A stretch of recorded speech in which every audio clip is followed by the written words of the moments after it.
اي بنت بتلاقي العروق بتاعت ايديها ظاهره، ركز معايا للي هقوله لك ده لانه مهم. لو لقيت بنت عروق ايديها ظاهره، العروق اللي تحت الجلد دي ظاهره في ايديها، فده معناه حاجه من الثلاث حاجات اللي انا هقولهم دول. طبعا العروق لو ظهرت في الرجاله زي انا كده، دي بتدل على النشافه، بتدل على القوه، بتدل على العضلات، فدي حاجه جذابه جدا عند الراجل. انما لو ظهرت عند البنت، البنت دايما بتحس ان هي منزعجه لان شكل ايديها ما بيكونش احسن حاجه، عروق زرقاء كده ظاهره في ايديها، فممكن بتقل من جاذبيتها. ليه العروق دي ظاهره مع ان في بنات العروق دي مش ظاهره خالص؟ اول حاجه ممكن لان نسبة الدهون عندها ضعيفة جدا. تاني حاجة ممكن البنت دي بتعاني من نحافة شديدة، بتلاقيها رفيعة كده. تالت حاجة عوامل جينية وراثية. الفيديوهات الجاية هنزل شرح لطرق التخلص من المشكلة.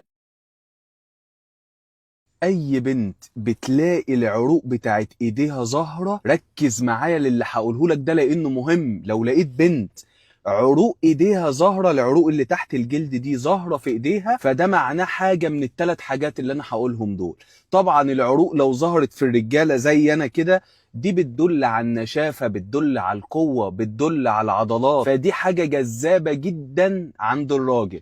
انما لو ظهرت عند البنت، البنت دايما بتحس ان هي منزعجه لان شكل ايديها ما بيكونش احسن حاجه، عروق زرقاء كده ظاهره في ايديها، فممكن بتقل من جاذبيتها. ليه العروق دي ظاهره مع ان في بنات العروق دي مش ظاهره خالص؟ اول حاجه ممكن لان نسبة الدهون عندها ضعيفة جدا. تاني حاجة ممكن البنت دي بتعاني من نحافة شديدة، بتلاقيها رفيعة كده. تالت حاجة عوامل جينية وراثية. الفيديوهات الجاية هنزل شرح لطرق التخلص من المشكلة.